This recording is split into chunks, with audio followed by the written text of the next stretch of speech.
Maybe you'd call me Everly Chilton, naive or too trusting.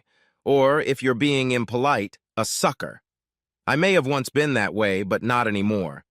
My husband Harris and I met after college graduation when we worked in neighboring buildings. We seemed to take an almost instant liking to each other. He's very good-looking and charming. After 5 or 6 dates, we zealously hooked up. Even though we got along well and had a good rhythm in bed, I was surprised when he asked me to marry him.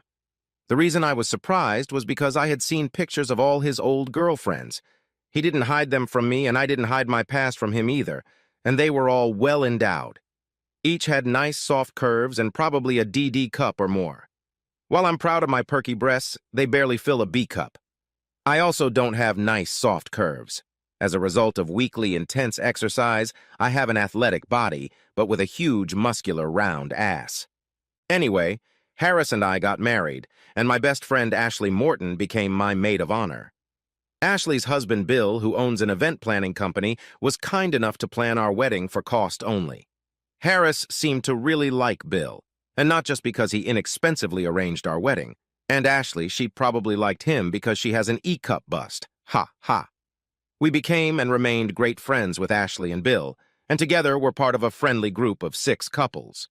Harris and I agreed on many important things, not the least of which was that we would have at least 2 children, but only after 6 years of marriage.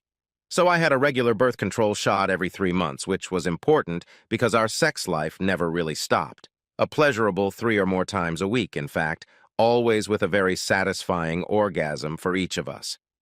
Ashley is a little older than I am, so while Harris and I had been married for about 3 years, and she and Bill for about 6, she had given up birth control. She told me with a laugh that psychologically it made her a little more horny, and I wish Bill would have me more often. At that time, Harris and I shared almost everything, except toothbrushes, and only our cars were different. I had a Prius and he had a Dodge Challenger. He thought my car was too prim. I thought his car was too macho. He hates prim, I hate macho. Plus, while Harris is neat in our house, his car, at least to me, looks like a pile of garbage, with papers, plastic cups, and sports equipment everywhere. So when we drive somewhere together, I usually have to throw trash from the front seat to the back seat before I can get in. On that fateful Saturday in May, we were going to a local minor league baseball game and were supposed to meet Bill and Ashley there. For some reason, I was ready before he was, which only happens 10% of the time, so I did a more complete job than usual, cleaning his front seat before I sat down too, even spraying it with cleaner and wiping it down. Just before I finished wiping down the seat, I noticed a small box under the seat. The label said, Trojan Pleasure Kit. I took the box out. The front label said 4 types of condoms. I didn't realize there were so many, and 12 total. I opened the box and counted the 3 remaining. I carefully placed the box in my purse and got into my car just before Harris came in. For the rest of my narrative to make sense, you need to know that 2 of my passions, besides exercise, are theater and cooking. I have been an amateur actor for most of my life, and was involved in a community theater production just 10 months before this momentous day. Also, I love experimenting with all sorts of spices and unusual dishes that are 90% of the time well received by all who consume them. Having done some of my best acting work, I was warm and playful in my conversations with Harris on the way to the game, while at the same time angry inside, and already working on a plan for what I would do about it. Despite the negative effect my discovery had on my mood, outwardly I was having a good time. I was tempted to tell Ashley about my dilemma, but then I realized that I needed to handle this alone and gather a lot more information before I made a decision on all aspects of my investigation and probably certain revenge. One of the home team's infielders wore the number 7, exactly like Hall of Fame member Mickey Mantle. I surreptitiously looked him up in the program. His name was Derek Voorhees. He was 23 years old. I was 26. 6 feet 3 inches, 19 meters tall, 220 pounds, 100 kilograms. He attended North Carolina at Chapel Hill, his first year on our minor league A-AA team, and he led the league in home runs. Using a long-learned technique, I fixated on Derek as my anger began to boil over. Much later, after dinner with Bill, Ashley, and another couple when we went to bed, I was in no mood to have Harris. However, during sex, I imagined having someone else. I had a forbidden finish when I mentally fucked baseball player Derek Voorhees. Harris must have really enjoyed our sex because afterward, as our sweaty bodies puffed and panted, he whispered, "You really outdid yourself, Everly. You must be the best in the state." "Fun, yes," was the most I could say in response without anger breaking through my facade. Thankfully, it was enough to make him snore after a quick kiss and a brief hug. Surprisingly, I fell asleep shortly afterward, convincing myself that I needed a good night's sleep to think about my next move. I knew I needed to get everything done quickly so I could return the condom box to Harris's car. As I pulled out the ingredients to make pancakes, my eye stopped on one of my homemade spices, a habanero-based blend that I use for Mexican dishes. An idea popped into my head that made me whistle as I made the pancakes. Harris ate 6 pancakes. After breakfast, while Harris washed our cars in front of the house, I pulled out a pin and a dropper. I mixed the habanero mixture with a little alcohol to liquefy it, pricked each of the 3 packs of condoms in the box with the pin, and used the dropper to carefully inject the liquid into the condoms. I knew the dosage was unlikely to give me all the information I needed to catch Harris, but it was a good revenge before I went to hire a private investigator. I returned the Trojan box exactly where it had been under the passenger seat in Harris's Challenger, and then tried to put it out of my mind. I work from home on Tuesdays and Thursdays. I had sex with Harris on Monday and Tuesday, and once again, I had to think of a badass baseball player to legitimately experience the finish line. As early as Thursday, around 1 o'clock in the afternoon, Ashley called me. "Everly, something is seriously wrong. My bottom is burning so badly I'm afraid I'm going to wreck my car if I drive, and Bill is in a meeting in a neighboring town right now. Could you take me to the local clinic?" The sounds she made uttering those words were frightening, so I immediately grabbed the keys to my Prius and drove to her house only a mile away from me. She walked stumbling, clutching an ice pack to her groin. She had no explanation for the heat in her groin. Fortunately, the local clinic wasn't far away either, and there was a parking space right in front of it. I helped her in and even checked her in with her insurance card and ID from her purse. Afterward, I asked the nurse if I could go in. Apparently, the nurse thought I was her sister since our facial features, height, and hair are very similar. Only the size of our breasts and the size and shape of our buttocks easily distinguish us when we are dressed, and muttered what I interpreted as a yes. I walked to the door to the room, and the soundproofing wasn't that good. I heard Ashley say, "It started during sex at noon." I didn't go in, but went out into the lobby. Since Bill was out of town at lunchtime and Harris had condoms with habanero gravy, it didn't take a genius to figure out what happened. As hard as it was to believe, I couldn't think of any other rational explanation.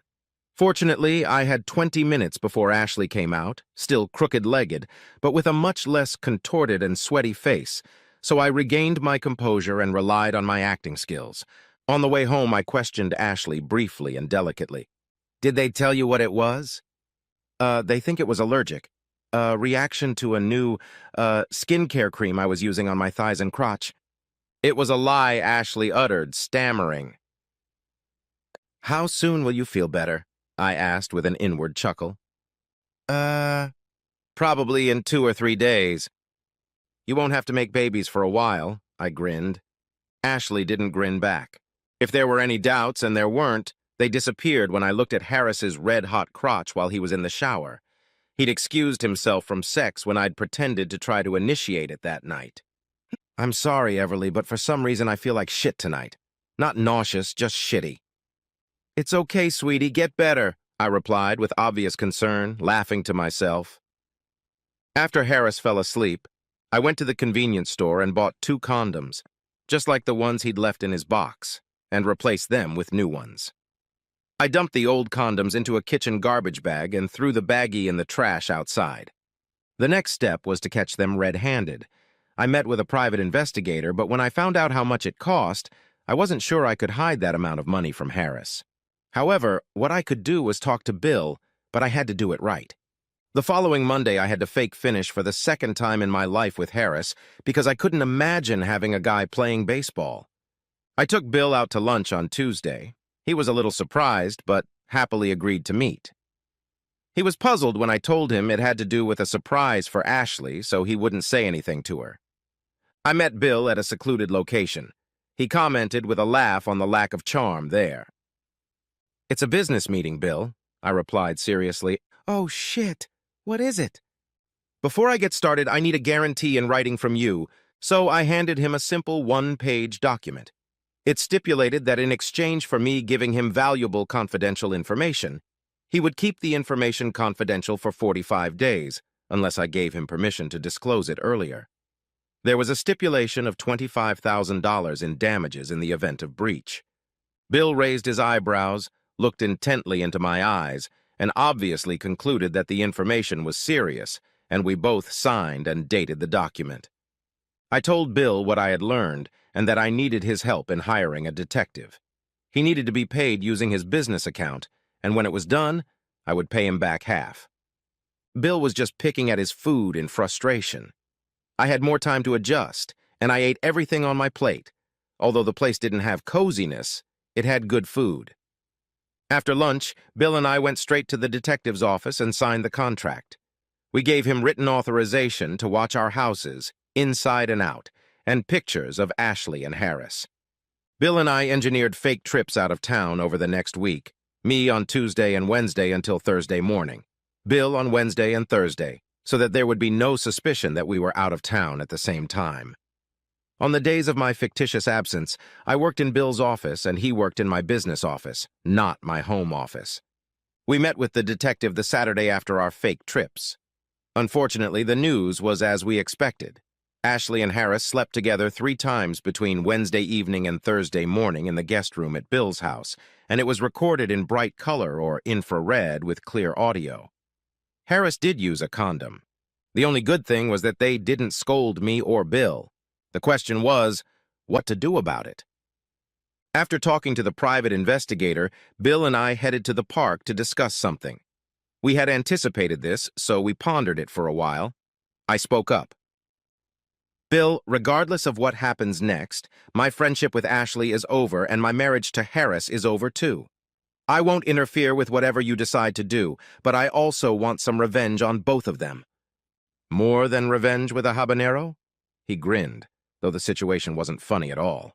"Of course more than that," I snorted. "I think I want to try to save my marriage," Bill said with the look of a hung dog. "That will depend on how Ashley reacts when I tell her." "Okay, but remember our contract. I need a few more days to decide what to do, so don't hang this on Ashley until I authorize action. I promise it will take a lot less time than 45 days. Bill shook his head dejectedly. We hugged briefly, and he dejectedly withdrew. That weekend, I had to fake another finish with Harris. Monday morning, as I was browsing through the local morning paper, I looked at the front page. On the front page of the sports section was a picture of Derek Voorhees raising his hat to the hometown baseball crowd. The caption mentioned that he had set a team record by hitting 3 homers in one game. I had an idea. Before I reveal my idea, I need to communicate 2 things to make it make sense. One flattering but probably proven truth, and one unflattering but definitely provable truth. The first. A. My hard body is considered hot and my face is considered pretty. 2. When I'm offended, I'm an angry, nasty, overly vindictive bitch, as half a dozen people from my past will attest to with a hand on the Bible. That Monday morning, I caught Bill between meetings. "Bill, you can run into Ashley as soon as it's convenient for you. However, there are 2 conditions. I insist that you let her stay in the marriage. I need to know one, and I need her temporary consent for the other." "All right," Bill replied cautiously. "I want you to get her to admit how many times, over what period of time she and Harris slept together, and who initiated it. And I need you to get her to promise not to tell Harris what we know until I'm ready. Can you do that?" I concluded, holding both of his hands and looking him in the eyes. After a long pause, he answered, "Okay, I'll talk to her on Wednesday and then I'll call you on your cell phone." Bill called me Wednesday night to tell me that Ashley had tearfully admitted that she had been having an affair with Harris for over a year, usually once a week, and it started with him walking up to her saying, "I adore your breasts."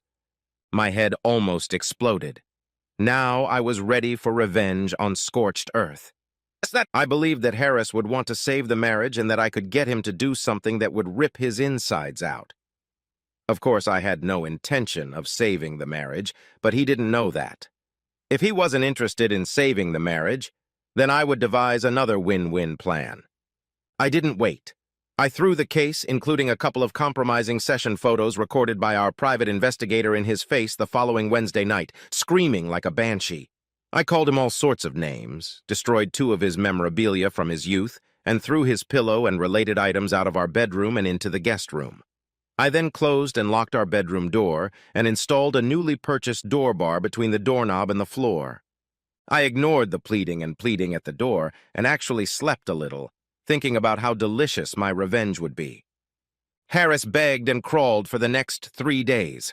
Finally, I heard words that were music to my ears. "Everly, we can get through this. I love you very much, and I want you and me to have children.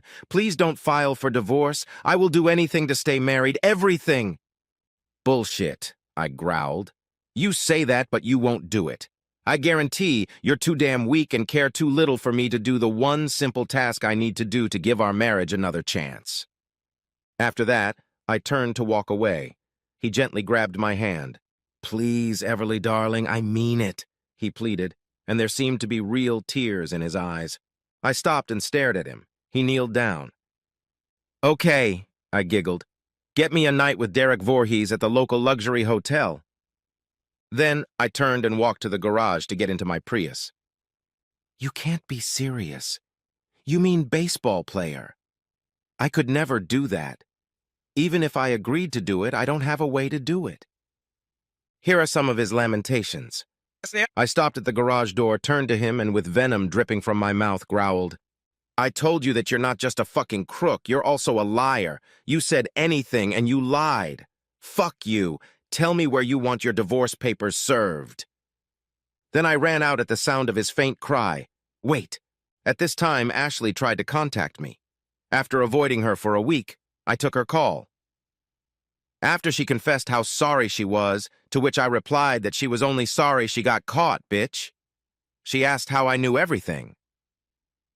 "We were so careful, and believe it or not, we never disrespected you," she whimpered. I didn't respond to her irrational whining, but I saw no reason not to partially tell her. "I get it, because you really are a dumb shit," I giggled. "Did I fuck up?" she asked with genuine shock. "Hell yes, you did. You called me to take you to the clinic. I thought the story about the skincare product allergy was bogus. And I was sure of it when I was about to enter the room at the clinic and heard you tell the doctor that you had just had sex." Ashley let out a loud gasp. "Bill wasn't there, and I realized that you were having an affair on the side, and you disgusted me. What was my surprise when that same night I saw Harris with a heated crotch? After that, I hired a private investigator, and the rest is history. You're so stupid you had the nerve to ask me to take you to the clinic right after you screwed my husband." "Don't mess with me again. You're dead to me," I shouted before cutting the conversation short. It was freezing in our house as we coexisted for the next few days. I refused to have lunch with Harris. I listened indifferently to his pleas for some alternatives to stay together.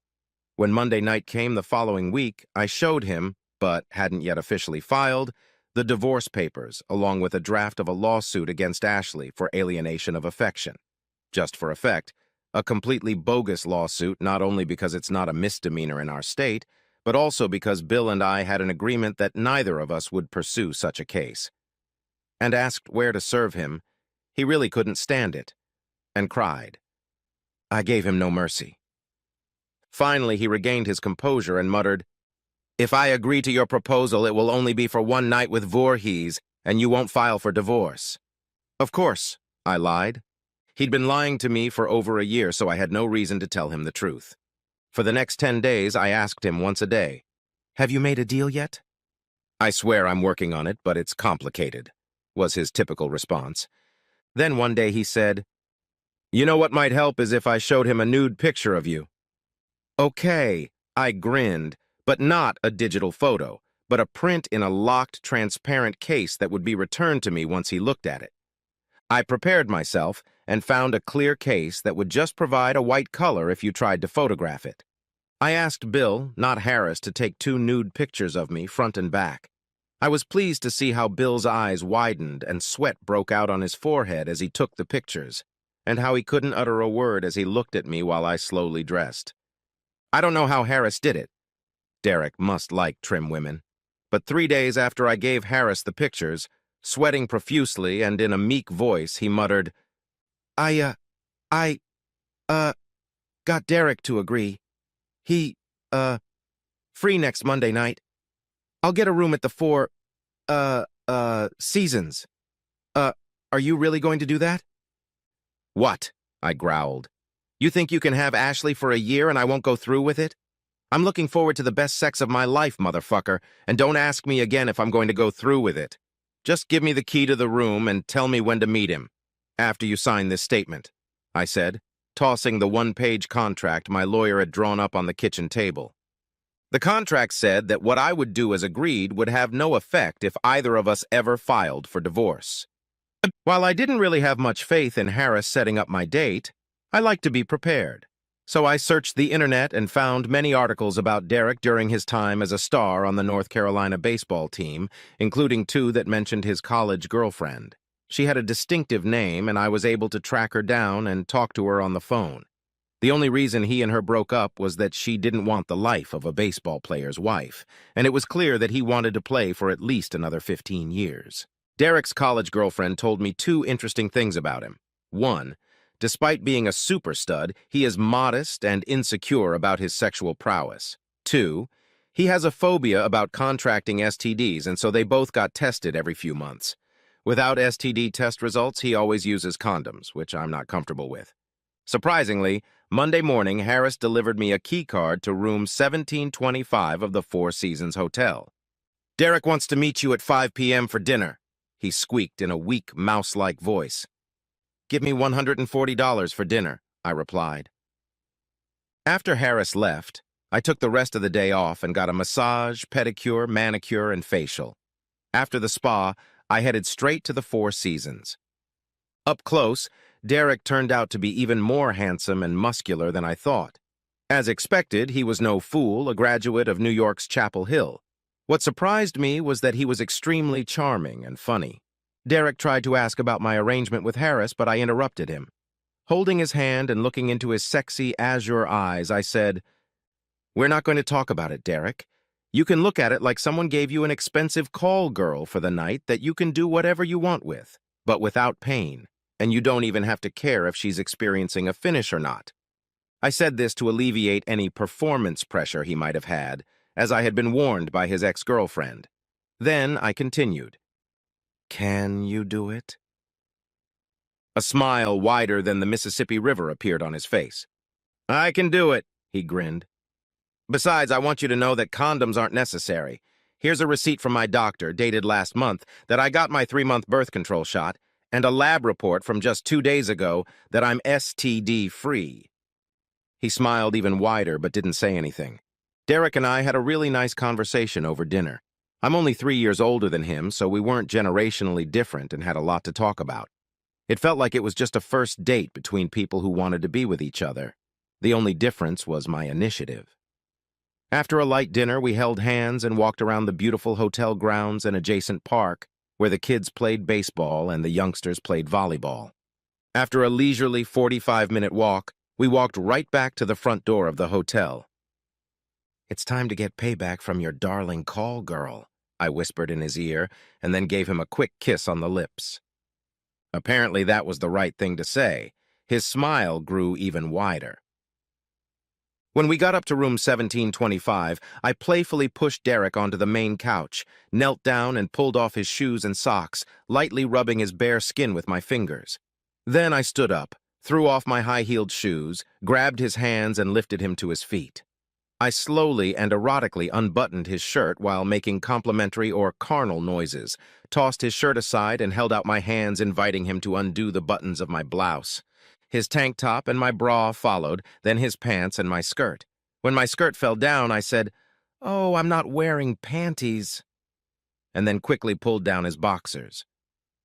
Eventually, he rolled to the side and I pressed my breasts against his chest and imprinted dozens of quick kisses on his lips as he chuckled with a series of interjections such as, "Holy shit!